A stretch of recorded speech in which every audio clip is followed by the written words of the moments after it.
La chronique bourse, la quotidienne Zone Bourse, Anthony Bondin.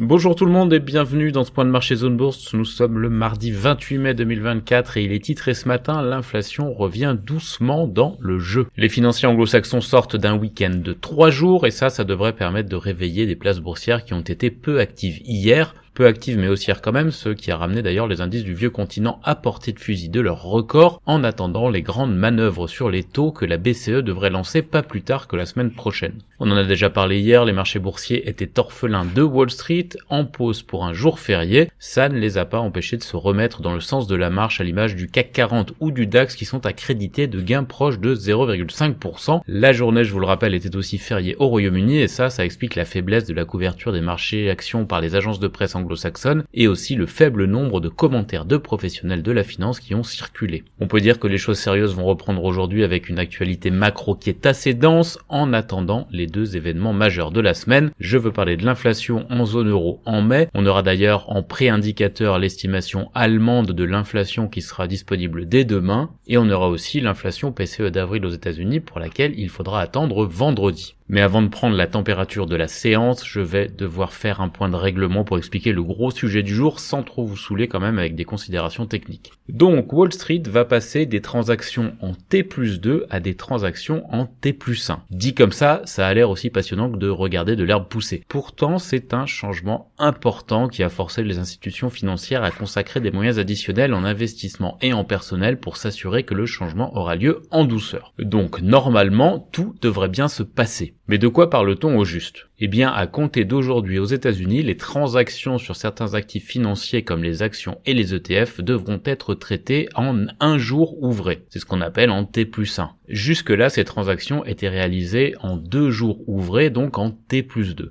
Les historiens des marchés financiers ont souligné dernièrement qu'il s'agit en quelque sorte d'un retour aux sources, évidemment puisque les transactions étaient réalisées en T+1 il y a un siècle aux États-Unis. À l'époque, cela tenait au fait que les marchés étaient beaucoup plus simples, avec une moindre liquidité et la nécessité de réaliser rapidement les transactions pour éviter les mauvaises surprises. D'ailleurs, quand les échanges sont devenus beaucoup plus complexes, les États-Unis sont passés à une règle T+5. Les intermédiaires financiers avaient donc 5 jours pour régler leurs petites affaires. Puis les progrès technologiques ont permis d'atteindre T+3 en 2004, puis T+2 en 2017. 2024 marque donc le passage à T+1. Vous noterez qu'il y a quand même eu un débat autour de l'intérêt de passer à T+0, c'est-à-dire des transactions qui seraient réalisées le jour même. C'est possible, puisque c'est déjà le cas par exemple pour les crypto-monnaies, puisqu'elles reposent sur la blockchain, et même depuis peu pour le marché indien. Notez quand même que certains actifs vont garder des systèmes en T+2 ou T+3 pour des raisons techniques et structurelles. En revanche, le Canada et le Mexique sont aussi passés en T+1 hier et sans manifestement qu'un cataclysme ait eu lieu.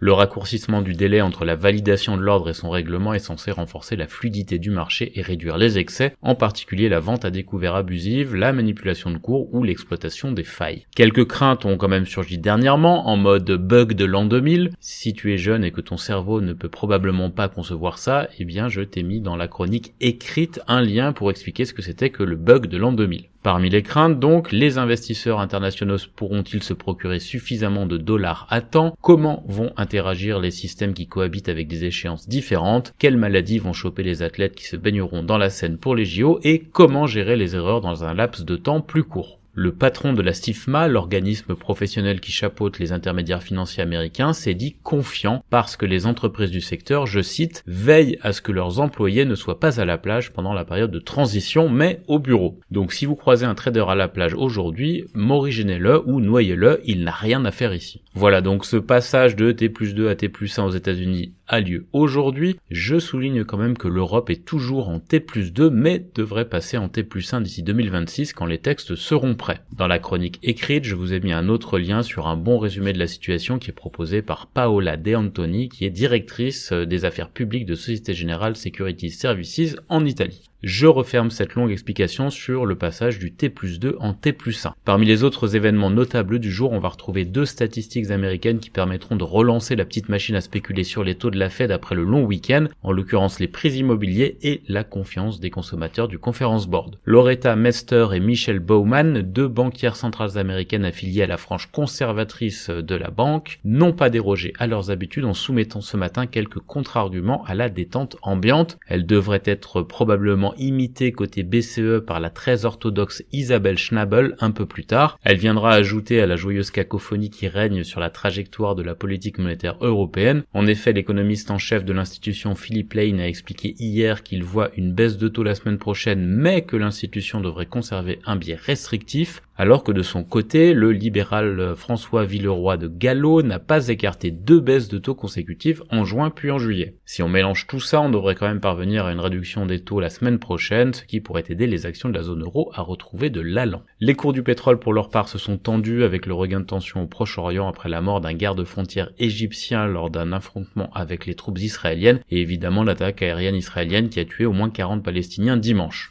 De surcroît, l'OPEP+ se réunit en toute fin de semaine pour discuter production. Du côté de l'Asie-Pacifique ce matin, le Japon et l'Australie ont bouclé en légère baisse, les autres places sont en progression mais tout aussi mesurée. Du côté de la Chine, le secteur immobilier a initialement bénéficié d'un assouplissement des conditions d'accès à la propriété de l'autorité qui gère la zone de Shanghai, mais la dynamique a l'air de s'être un peu essoufflée. Même configuration sur le compartiment technologique, il a profité dans un premier temps de l'engagement des grandes banques publiques chinoises d'investir l'équivalent de 15 milliards d'euros dans un fonds dédié aux semi-conducteurs, mais la progression s'est un petit peu tarie. Côté indicateurs avancés américains, on est haussier après ce long week-end, ça entraîne leurs homologues européens dans leur sillage plutôt à la hausse. On passe à l'actualité des sociétés cotées en France. Stellantis va lancer des versions hybrides de la Fiat 500 EV et de la Jeep Compass fabriquées en Italie. Vinci a obtenu le renouvellement d'un contrat d'entretien des routes au Royaume-Uni pour 230 millions d'euros sur 8 ans et Pierre-Emmanuel Angeloglou devient le PDG de Fendi qui est une des marques de LVMH. Par ailleurs, Klépierre a finalisé l'acquisition d'un centre commercial à Rome, Quadient a maintenu ses prévisions financières pour 2024 après son T1 et Aramis a relevé ses objectifs après une croissance solide au premier semestre fiscal. Par ailleurs, Catering International Services a signé 2 contrats offshore en Côte d'Ivoire et Metabolic Explorer n'a pas reçu d'offre pour sa filiale Metex Nuvistago au 27 mai. Le délai est donc décalé au 3 juin, date à laquelle le tribunal de commerce va se prononcer sur la conversion de la procédure de sauvegarde en redressement judiciaire pour Metabolic Explorer.